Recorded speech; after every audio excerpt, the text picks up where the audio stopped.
তাহলে এই যে একটা কনসেপ্ট চালু হয়ে গেছে আমাদের মধ্যে, এটা কিন্তু ডেমোক্রেসি না, এটা ডেমোক্রেসির ভুল ব্যাখ্যা। আমরা যে একটা কথা বলি না যে বেশিরভাগ মানুষ যা বলবে সেটাই সঠিক, তাহলে কি এই বেশিরভাগ মানুষ যে বলছে আল্লাহর সন্তান আছে এটা সঠিক? তাহলে এখানে কিন্তু এই কনসেপ্টটা টিকছে না। বেশিরভাগ মানুষ যা বলবে তা সঠিক হবে তখনই যখন তাদের কথা কোরআন সুন্নাহর মানদণ্ড হবে। যদি বেশিরভাগ মানুষ বলে হ্যাঁ সুদ হারাম, অবশ্যই হারাম, বিকজ কোরআন সুন্নাহ এটা হারাম করেছে। যদি বেশিরভাগ মানুষ বলে সুদ হালাল, আপনি কি করবেন? মানবেন? যদি বেশিরভাগ মানুষ বলে মদ হালাল, জিনা হালাল, হ্যাঁ, তাহলে এই যে একটা কনসেপ্ট চালু হয়ে গেছে আমাদের মধ্যে, এটা কিন্তু ডেমোক্রেসি না, এটা ডেমোক্রেসির ভুল ব্যাখ্যা। হ্যাঁ, বেশিরভাগ মানুষ এর কথা মতামত কখন গ্রহণযোগ্য হবে? যখন সেটা আল্লাহ পাকের ঐশী গ্রন্থের আলোকে হবে, তখন অবশ্যই নিঃসন্দেহে এটা গ্রহণযোগ্য হবে। কিন্তু যদি বেশিরভাগ মানুষ আল্লাহ এবং তার রাসূলের বিধানের বাইরে কথা বলে, হালাল করে দেয় মদকে, জেনাকে হালাল করে দেয়, আপনার এই যে পর্নোগ্রাফিকে হালাল করে দেয়, সুদকে হালাল করে দেয়, তাহলে কি আমরা হালাল মেনে নিব? যদি মেনে নেন তখন কিন্তু আপনি আল্লাহ পাকের সাথে শিরক করলেন। এটা সূরা তাওবার 31 নম্বর আয়াতে পড়ে দেখবেন। লাম ইয়ালিদ ওয়া লাম ইউলাদ, আল্লাহ পাক কাউকে জন্ম দেননি, কারো কাছ থেকে জন্মিতও না। ওয়া লাম ইয়াকুল লাহু কুফুয়ান আহাদ, এটা আরো ম্যাসিভ। আল্লাহ পাকের সমতুল্য কিচ্ছু নাই। মানে কোনো কিছু যদি আপনার চিন্তায়ও আসে যে এটা আল্লাহর সমকক্ষ হতে পারে, নাউজুবিল্লাহ, সাথে সাথেই ওই কনসেপ্টটা বাতিল করতে হবে। কারণ আল্লাহ পাকের সমকক্ষ কিছু হতেই পারে না। কিছু মানুষ আছে মুসলিমদের মধ্যেও দেখা যায় যে আল্লাহ পাকের গুণ এবং আসমা ও সিফাতগুলোকে মানুষের সাথে তুলনা করছে না? অনেকেই বলেছে যে আল্লাহ পাকের হাত এই যে আমাদের হাতের মতো, নাউজুবিল্লাহ, এইসব কথা বলা যাবে না। অনেকে বলেছে আল্লাহ পাকের পা মানুষের পায়ের মতো, আল্লাহ পাকের চেহারা মানুষের চেহারার মতো। অনেক ফিলোসফিক্যাল বই আমরা পড়েছি, এগুলোতে অনেক মানুষ এই কথাগুলো লিখেছে, এগুলো সম্পূর্ণ বাতিল লাগে। লাইসা কামিসলিহি শাই, আল্লাহ পাকের মতো কিছুই নাই, কোনো কিছুই তার সাথে সাদৃশ্য হওয়ার যোগ্য নয়। এখানে যদি কোনো মুসলিম এরকম আকীদা পোষণ করে থাকে, এটাও একটা বাতিল আকীদা হবে। সামনে আসেন, আল্লাহকে চিনতে হলে আপনাকে আরেকটা আয়াত আমি শোনাচ্ছি, ইনশাআল্লাহ এটা যথেষ্ট হবে। আল্লাহ রাব্বুল আলামিন বলছেন আল্লাহ, আল্লাহ পাক, লা ইলাহা ইল্লাহু, আল্লাহ পাক তিনি যিনি ছাড়া কোনো ইলাহ নাই। আল্লাহু লা ইলাহা ইল্লা হুয়াল হাইয়ুল কাইয়্যুম, তিনি হাই এবং কাইয়্যুম, হাইয়ুন কাইয়্যুম, চিরঞ্জীব চিরস্থায়ী। চিরঞ্জীব মানে কি? মানে যখন কিছু ছিল না আল্লাহ পাক ছিলেন, যখন কিছু থাকবে না আল্লাহ পাক থাকবেন। সময়ের ঊর্ধ্বে আল্লাহ রাব্বুল আলামিন, সময়ের চেয়ে অনেক ঊর্ধ্বে, বরং সময় তো আল্লাহই সৃষ্টি করেছেন, আর আমরা সবাই সময়ের মধ্যে পড়ে আছি। আমাদের এখানে দিন রাত যেমন আল্লাহ রাব্বুল আলামিনের কাছে এমন নয়, মোটেই এমন নয়, বরং কিয়ামতের দিনটাই হবে আল্লাহ পাকের হিসেবে আমাদের দিনের চেয়ে 50,000 বছরের সময়। তাহলে এই সময়ের যে একটা আমরা গোলক ধাঁধায় পড়ে আছি, এক একটা গ্রহের সময় এক এক রকম, এক একটা গ্যালাক্সিতে সময় এক এক রকম। আল্লাহ পাক এগুলো ঊর্ধ্বে, চিরঞ্জীব চিরস্থায়ী। আপনারা যারা সায়েন্সে পড়েছেন, আপনারা ওই যে আইনস্টাইনের সূত্র পড়েছেন না, যে সময়ের আলোর বেগে যদি কোনো বাহন ছুটে মহাকাশে, তাহলে পৃথিবীতে দেখা গেল একজনের বয়স 25, ও মহাকাশে 25 বছর ঘুরে আসলো, এসে দেখেছে, আবার পৃথিবীতে এসে দেখলো তার ওই ভাই যার বয়স 25 ছিল তার বয়স এখন 50, কিন্তু ওই বেচারার বয়স কিন্তু 25ই থেকে গেছে। এই সূত্রটা জানেন না? তো সময় কিন্তু সব জায়গায় একরকম নয়, এখানে অনেক ব্যাপার আছে। আল্লাহ রাব্বুল আলামিন চিরঞ্জীব এবং চিরস্থায়ী। আল্লাহু লা ইলাহা ইল্লা হুয়াল হাইয়ুল কাইয়্যুম লা তাখুযুহু সিনাতুন ওয়া লা নাওম, আল্লাহ পাক বলছেন তাকে তন্দ্রাও স্পর্শ করে না, নিদ্রাও স্পর্শ করতে পারে না। তন্দ্রা কি? এই যে আমাদের ঝিমুনি আসে, এটা তন্দ্রা। আর নিদ্রা কি? আমরা যেটা ঘুমিয়ে যাই, এটা নিদ্রা। তো নিদ্রাকে বলা হচ্ছে মৃত্যুর ভাই। এই কারণে জান্নাতে মানুষ যখন যাবে তাদের ঘুম হবে না, মানে জান্নাতে কোনো ঘুম নাই, কারণ ঘুম হচ্ছে মৃত্যুর ভাই। তো আল্লাহ পাককে ঘুমও স্পর্শ করতে পারে না এবং ঝিমুনি তন্দ্রাও স্পর্শ করতে পারে না। এমন একটু চিন্তা করে দেখেন, এই লক্ষ কোটি বছর ধরে যে মহাকাশ চলছে সৃষ্টির পর থেকে, আল্লাহ রাব্বুল আলামিন একটা মুহূর্ত সময়কে রেস্ট নিয়েছেন? একটা জাররা পরিমাণ সময় কি তিনি রেস্ট নিয়েছেন? তাহলে সেই মহান সত্তা যিনি এক জাররা পরিমাণ সময়ও তার ক্লান্তি বোধ হয় না, তার কোনো ঘুম আসে না, তার কোনো তন্দ্রা স্পর্শ করে না, তা আমরা সেই আল্লাহর বান্দা হয়ে কি আল্লাহর বিধান বা তার আনুগত্যের বাইরে যাওয়া ঠিক হবে? এটা সহ আল্লাহকে চিনতে শিখুন। আল্লাহ পাক কে? আল্লাহ রাব্বুল আলামিন তো এমন একজন সত্তা যে আপনি সারাটা জীবন আল্লাহর বিপক্ষে চলেছেন, আজকে 2 রাকাত নামাজ পড়ে যদি তওবা করে ফিরে আসেন, ইমিডিয়েটলি আল্লাহ পাক আপনাকে মাফ করতে পারবেন। আবার আপনি সারা জীবন ভালো কাজ করেছেন, শেষে কি এমন একটা কথা বললেন, এমন একটা কাজ করলেন, হতে পারে সেই কাজের জন্য আল্লাহ না করুক আপনার জাহান্নামের ফয়সালা হতে পারে। তো আল্লাহকে চিনতে শিখুন। তিনি আর রাজ্জাক, আপনার রিজিক দেন, জন্ম দিয়েছেন, সৃষ্টি করেছেন, পরিণত করেছেন, আমাদেরকে আকৃতি দিয়েছেন, আমাদের জান, আমাদের মাল, আমাদের ইজ্জত, সম্মান, পরিবার, প্রতিপত্তি সবকিছুর মালিককে, সবকিছুর মালিক আল্লাহ রাব্বুল আলামিন। এই কনসেপ্ট যার মনে ক্লিয়ার, ইনশাআল্লাহ তাআলা তার মনে লা ইলাহা ইল্লাল্লাহ ঠিক আছে। আর যার মনের মধ্যে লা ইলাহা ইল্লাল্লাহ ঠিক আছে, ইনশাআল্লাহ সে একদিন না একদিন জান্নাতে যাবে ইনশাআল্লাহ। আসুন সামনে যাই।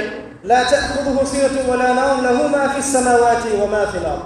আসমান সমূহ, এখানে আসমান একটা আসমান বলা হয়নি, পুরো আসমান সমূহ এবং এই জমিনে যা কিছু আছে সবকিছু কার?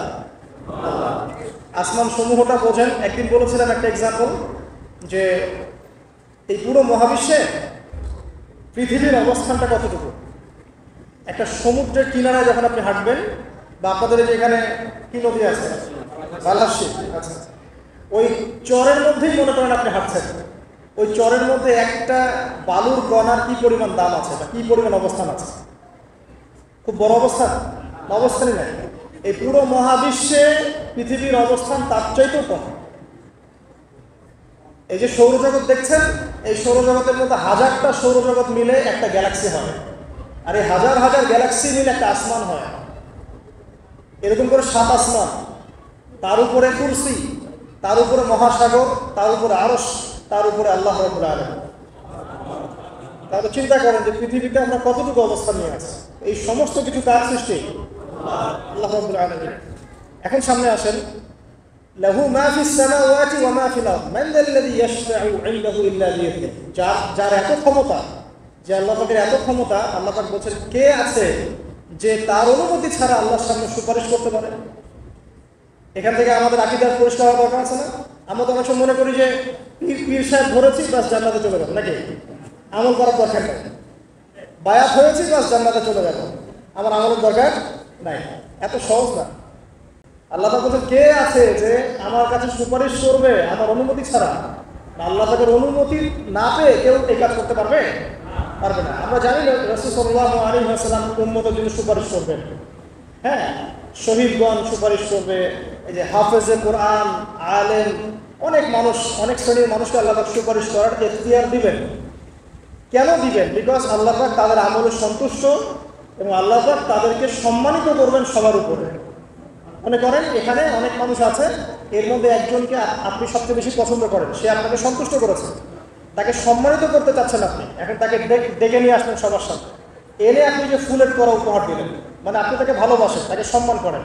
এখন সে আপনাকে যদি কিছু বলে যে আমার অমুক ভাই আছে, সেও মাশাআল্লাহ এই পথে চেষ্টা করছে, আপনি তাকে একটু সুযোগ দেন, তখন আপনি কিন্তু ওকে সুযোগ দেবেন। এইটা সুপারিশ। মানে বিষয়টা হচ্ছে যে যখন আল্লাহ রাব্বুল আলামিন কিছু মানুষের উপর সন্তুষ্ট হবেন, তখন গিয়ে আল্লাহ রাব্বুল আলামিন তাদেরকে সুপারিশ করার এখতিয়ার দিবেন। কিন্তু আল্লাহ পাকের অনুমতি ব্যতীত এই কাজটা কেউ করতে পারবে না। এটা আমাদের কনসেপ্ট ক্লিয়ার থাকা উচিত। মান যাল্লাযী ইয়াশফাউ ইনদাহু ইল্লা বিইذনিহি ইয়া'লামু মা বাইনা আইদিহিম ওয়া মা খালফাহুম। আল্লাহ পাক সেই সত্তা, আপনার রব সেই সত্তা যিনি সামনের এবং পিছনের খবর জানেন, মানে অতীত, বর্তমান, ভবিষ্যৎ সত্তা। আদম আলাইহিস সালাম সৃষ্টি হওয়ার প্রথম দিন কি খেয়েছেন আল্লাহ পাক এখন জানেন। কথা বুঝতে পারছেন না? আমরা জানি? কোন ইতিহাসের বই আমাদেরকে সলিউশন দিতে পারবে? জান্নাত জাহান্নামের ফয়সালা হয়ে যাওয়ার পরে, এটা বোঝেন, জান্নাত জাহান্নামের ফয়সালা হয়ে যাওয়ার পর জান্নাতীরা 100 কোটি বছর পরে কি খাবে, কি করবে, কি পড়বে, আল্লাহ পাক এই মুহূর্তে সেটা জানেন। একইভাবে জাহান্নামীরা জাহান্নামে যাওয়ার 100 কোটি বছর পর তাদের কি আযাব হবে, কি পানিশমেন্ট দেওয়া হবে, ওদের অবস্থা কি হবে, আল্লাহ পাক এখনই সেটা দেখতে পারেন। তা আমরা তো আল্লাহকে চিনি না, এই কারণে আমরা আল্লাহর বিরোধিতা করি, তার নবীর বিরোধিতা করি, ইসলাম, কোরআন, হাদিসের বিরোধিতা করছি। আমরা তো আল্লাহকে চিনি না। আল্লাহ পাক বলছেন ইয়া'লামু মা বাইনা আইদিহিম ওয়া মা খালফাহুম, সামনে পিছনে যা আছে, অতীত, বর্তমান, ভবিষ্যৎ, সব আল্লাহ পাক জানেন। ইয়া'লামু মা বাইনা আইদিহিম ওয়া মা খালফাহুম ওয়া লা ইউহিতুনা বিশাইইন মিন ইলমিহি ইল্লা বিমা শাআ। আল্লাহ পাকের যে মহা জ্ঞান, অসীম জ্ঞান, এই জ্ঞানটাকে কোনো কিছুই পরিব্যাপ্ত করতে পারে না। এই যে ইসলামের এগেনস্টে যত প্রশ্ন করা হয়, আল্লাহকে কে সৃষ্টি করলো, ইসলামে ওই বিধান কেন, হ্যাঁ পর্দা কেন, কেন বহুবিবাহ, কেন এইটা, কেন সেইটা, এই যে যত প্রশ্ন এখন করা হয় মুক্ত চিন্তার নামে, এটার একমাত্র কারণ কি জানেন? একমাত্র কারণ জ্ঞানের স্বল্পতা। কারণ তাদের ক্ষুদ্র জ্ঞান আল্লাহ পাকের বিশাল জ্ঞানকে পেনিট্রেট করতে পারে না। এই কারণে ওদের কাছে মনে হয় এইটা কেন, ওইটা কেন, ওইটা। এখানে বিষয়টা হচ্ছে যে মহান সত্তা পুরো মহাবিশ্ব সৃষ্টি করেছেন, নিঃসন্দেহে তার জ্ঞান আমার জ্ঞানের চেয়ে অনেক বেশি।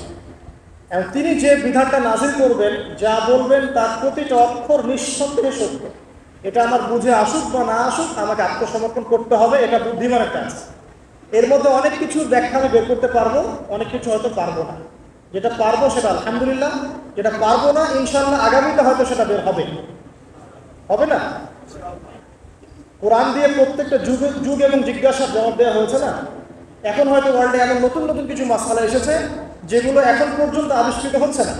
হয়তো সামনের দিনগুলোতে দেখবেন ঠিকই এগুলো আবিষ্কার হয়েছে। দেখবেন হয়তো কয়েকদিন পর যদি নাসা বলে যে হ্যাঁ জান্নাত জাহান্নাম বলে কিছু আছে, আমরা দেখেছি, ওরা এখন বলছে না মহাবিশ্ব এখানে প্রাণ আছে, এই আছে, সেই আছে, মানুষ বিশ্বাস করছে। কয়েকদিন পর যদি তারা এই কথাটা বলে, তখন দেখবেন সারা বিশ্বের মানুষ বিনা বাক্যে বিশ্বাস করবে।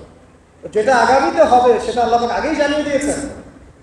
তো প্রকৃত মুসলিম এবং বুদ্ধিমান মুসলিম সে যে নিঃশর্তভাবে আল্লাহ পাকের এই বিধানগুলোকে মেনে চলে, এখানে কোনো প্রশ্ন করতে যায় না। কারণ সে জানে আমার জ্ঞানটা সসীম, আল্লাহ পাকের জ্ঞান অসীম। ক্ষুদ্র জ্ঞান কখন আল্লাহর মহা জ্ঞানকে পেনিট্রেট করতে পারে না। এটা আল্লাহ পাক বলছেন যে আল্লাহর মহা জ্ঞানকে কোনো সত্তাই পরিবেষ্টন করতে পারবে না, ইল্লা বিমা শাআ। যতটুকু জ্ঞান তিনি দিতে চান এতটুকু বাদ দিয়ে, যতটুকু জানিয়েছেন এতটুকু বাদ দিয়ে আমরা জানি না। যেমন কিয়ামতের অনেক সাইনের কথা বলা আছে না, এক্স্যাক্টলি কোন দিনে কিয়ামত হবে কেউ বলতে পারবে? পারবে না। আল্লাহ পাক যতটুকু চান এতটুকু আমরা জানি। يعلم ما بين أيديهم وما خلفهم ولا يحيطون بشيء من علمه إلا بما شاء وسع كرسيه السماوات والأرض। আল্লাহ পাক বলেন এই মহাবিশ্বকে আল্লাহ পাকের কুরসিটা ঘিরে রেখেছে। এই কুরসি কিন্তু আরশ নয়, এই কুরসি পুরো মহাবিশ্বকে ঘিরে রেখেছে। এর উপরে আছে মহাসাগর, তার উপরে আছে আরশে আজিম। ঠিক আছে? ওয়াসিআ কুরসিয়ুহুস সামাওয়াতি ওয়াল আরদ ওয়া লা ইয়াউদুহু হিফযুহুমা ওয়া হুয়াল আলিয়্যুল আযীম। এবং এই পুরো মহাবিশ্বকে পরিচালনা করতে বা নিয়ন্ত্রণ করতে আল্লাহ পাকের যাররা পরিমাণও কোনো কষ্ট হয় না। তো এই হচ্ছে আপনার রব, যে রব আপনাকে সৃষ্টি করেছেন এবং দুনিয়াতে একটা হায়াত দিয়েছেন, এবং আপনাকে তিনি মৃত্যু দিবেন, এরপর আবার পুনরুজ্জীবিত করবেন, তারপর বিচার ফয়সালা হবে, এরপর হয় জান্নাত না হলে জাহান্নাম। না, আপনি আপনার রবকে চিনতে শিখুন, তাহলে ইনশাআল্লাহ তাআলা এটা আপনার জন্য সহজ হবে আল্লাহর আনুগত্য করা বা দাসত্ব করা। এরপর কি আল্লাহ পাক কি করলেন? আল্লাহ রাব্বুল আলামিন রবকে চিনতে শেখানোর পরে আমাদেরকে পৃথিবীতে পাঠিয়েছেন। পৃথিবীতে পাঠিয়ে কি আল্লাহ পাক আমাদেরকে ছেড়ে দিয়েছেন? না, আল্লাহ রাব্বুল আলামিন ঐশী গ্রন্থ নাজিল করেছেন, এবং এই ঐশী গ্রন্থটাই হচ্ছে সত্য মিথ্যার চূড়ান্ত মানদণ্ড। এখন রবকে চেনার পরে আপনাকে চিনতে হবে সত্য কোনটা, মিথ্যা কোনটা। কারণ আপনাকে জীবনে এখন চলার পথে অনেক কিছু ফেস করতে হবে। ফেস করতে গিয়ে হয় সত্যের পথে যাবেন, না হলে মিথ্যার পথে যাবেন। তাহলে আপনার আগে চেনার দরকার আছে কোনটা সত্য কোনটা মিথ্যা। এটার অ্যান্সারও কে দিবে? কোরআন দিবে। কোরআন বলছে সূরা কাহফের 29 নম্বর আয়াতে যে ওয়াকুলিল হাক্কু মির রাব্বিকুম। হে নবী মুহাম্মদ সাল্লাল্লাহু আলাইহি ওয়াসাল্লাম, আপনি বলে দিন সত্য সেটাই, হক সেটাই যা আপনার রবের পক্ষ থেকে নাজিল হয়। তার মানে যখন তাওরাত নাজিল হয়েছিল সেটাই হক ছিল, যখন জাবুর নাজিল হয়েছে ওটাই কিন্তু হক ছিল, ইনজিল নাজিলের সময় ইনজিল হক ছিল। এখন কোরআন নাজিল হয়েছে, কিয়ামত পর্যন্ত কোনো নবীও আসবেন না, আর কোনো কিতাবও আসবে না। তাহলে কোরআন এবং এর ব্যাখ্যা সুন্নাহই হচ্ছে সত্য মিথ্যার চূড়ান্ত মানদণ্ড। এখন দুনিয়াতে চলার পথে আপনি এখন একটা গাইডেন্স পেলেন। আমি যে এখন রবকে চিনেছি, রবকে পেতে হবে, রবের কাছে ফিরতে হবে, জান্নাতে যেতে হবে, আমার গাইডেন্স লাগবে। আর গাইডেন্স কি পেলেন? কোরআন এবং হাদিস। এটাই হচ্ছে সত্যের চূড়ান্ত মানদণ্ড। আল্লাহ পাক অন্য আয়াতে বলেছেন ওয়াকুলিল হাক্কু মির রাব্বিকুম ফালা তাকুনান্না মিনাল মুমতারিন। জেনে রাখো যে সত্য আল্লাহর পক্ষ থেকে আসে এবং তোমরা সন্দেহবাদীদের অন্তর্ভুক্ত হয়েও না। কোরআন সম্পর্কে আল্লাহ পাক এমন কথাও বলেছেন সূরা হামিম সিজদার মধ্যে, তানজিলুম মিন হাকিমিন হামিদ।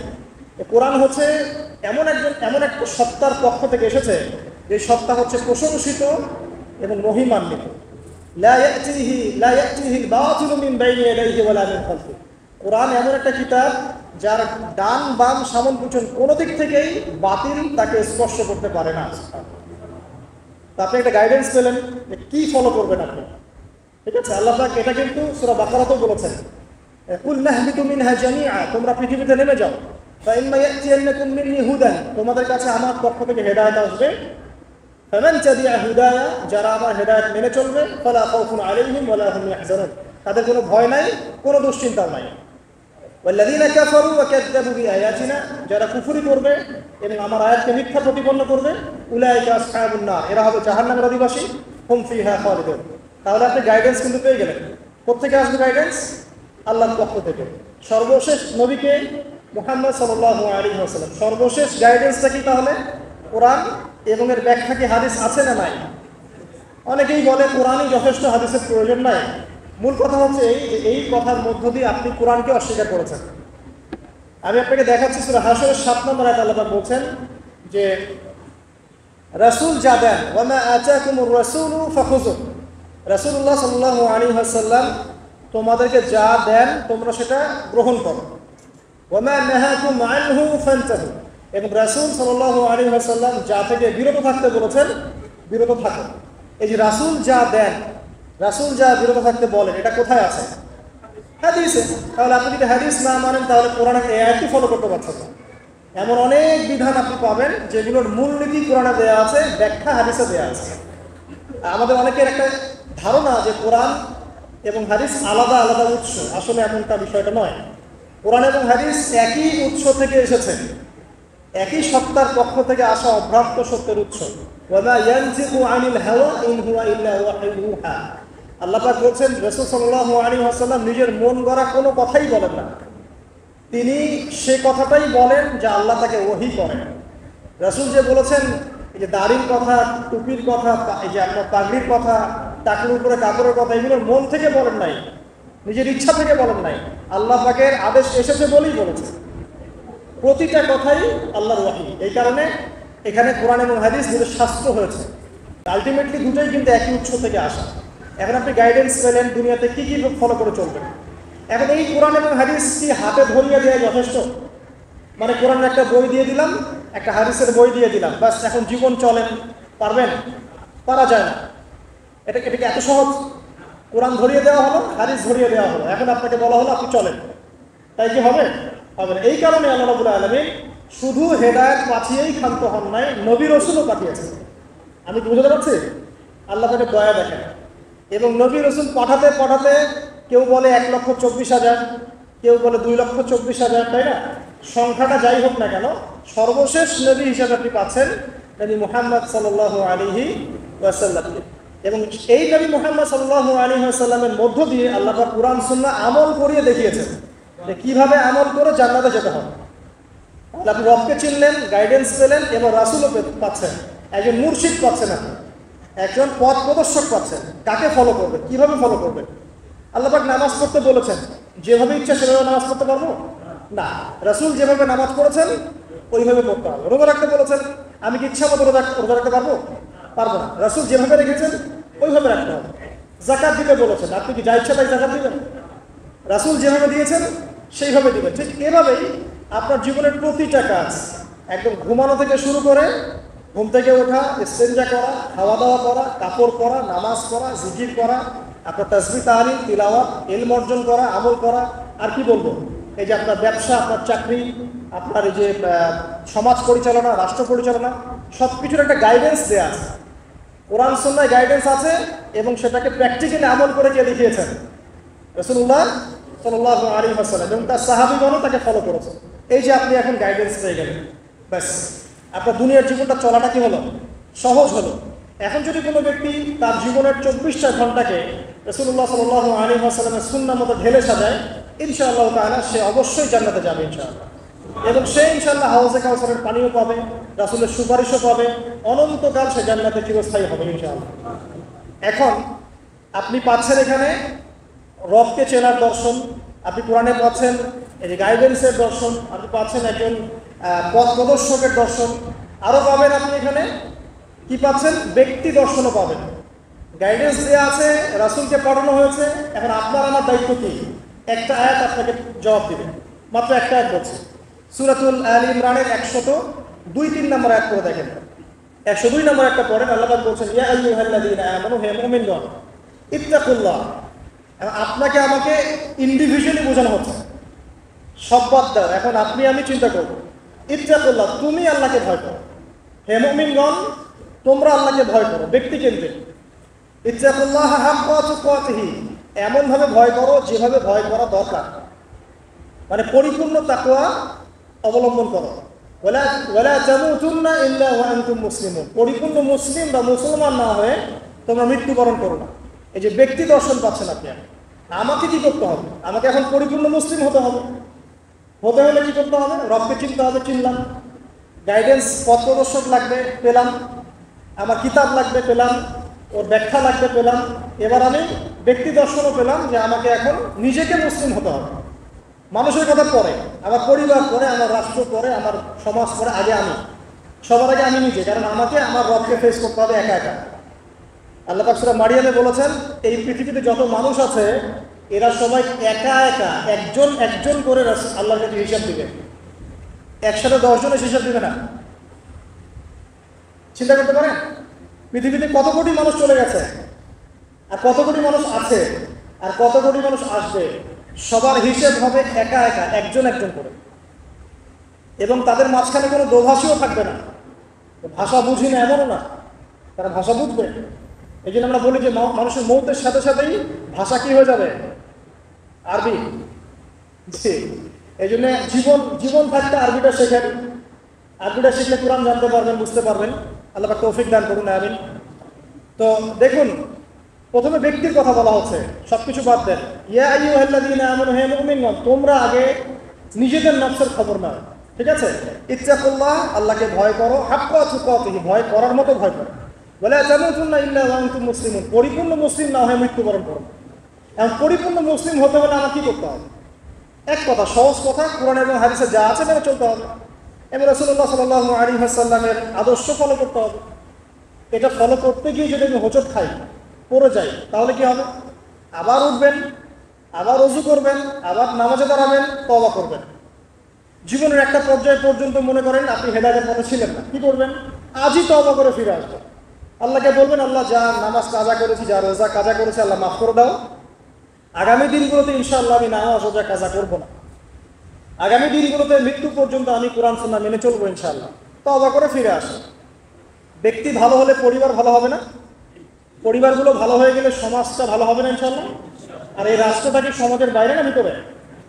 সমাজ নিয়ে রাষ্ট্র হয় না, রাষ্ট্র নিয়ে সমাজ হয়? রাষ্ট্রবিজ্ঞান পড়েন, সমাজবিজ্ঞান পড়েন, সমাজ নিয়েই কিন্তু রাষ্ট্র। আগে কিন্তু এই বর্তমান সময়কার এই গ্লোবাল রাষ্ট্রের কাঠামোটা ছিল না। কিন্তু প্রাচীন গ্রিকের দর্শন পড়েন, ওদের ফিলোসফিগুলো পড়েন, ওখানে কিন্তু ছোট ছোট নগর রাষ্ট্র ছিল, ছোট ছোট নগর রাষ্ট্র। এগুলোই তখন রাষ্ট্রের ভিত্তি ছিল। মদিনা কি তখনকার এখনকার এরকম বড় ইউনাইটেড নেশনসের মধ্যে ছিল? ওই ছোট্ট একটা কাঠামো ছিল, ওটাই রাষ্ট্র ছিল। কোরাইশরা যে গোত্রকেন্দ্রিক থাকতো, ওইটাই ছিল ওই সময়কার রাষ্ট্রকেন্দ্রিক কাঠামো। তো সমাজ নিয়ে রাষ্ট্র হয়। তো এখানে আমরা যদি সমাজের মানুষ ঠিক না হয়, শুধু উপরের দিকে আঙুল তুলে কোনো লাভ হবে না। কারণ এই মানুষগুলো তো আসমান থেকে টপকে পড়ে নাই, এই মানুষগুলো সমাজ থেকে উঠে আসছে। এই জন্য ব্যক্তির কথা আল্লাহ আমাকে আগে বলছেন যে তোমরা আগে নিজেরা পরিপূর্ণ মুসলমান না হয়ে মারা যেও না। আর সূরা মাইদা আল্লাহ বলছেন, ইয়া আইয়ুহাল্লাযীনা আমানু, হে মুমিনগণ, আলাইকুম আনফুসাকুম, তোমরা নিজেরা নিজেদের নফসের খবর আগে নাও। লা ইয়াদুররু মান দাল্লা ইন ইহতাদাইতুম, তোমরা যদি হেদায়েতের উপর থাকো, যারা পথভ্রষ্ট হয়ে গেছে, এই পথভ্রষ্টতা তোমাদের কোনো ক্ষতি করবে না। কেউ যদি পথভ্রষ্ট হয়ে যায়, আপনার কোনো সমস্যা নেই, আপনি আগে নিজে ঠিক হন, পরে আপনি তাকে ঠিক করতে যাবেন যখন আপনি তার যোগ্য হবেন তখন।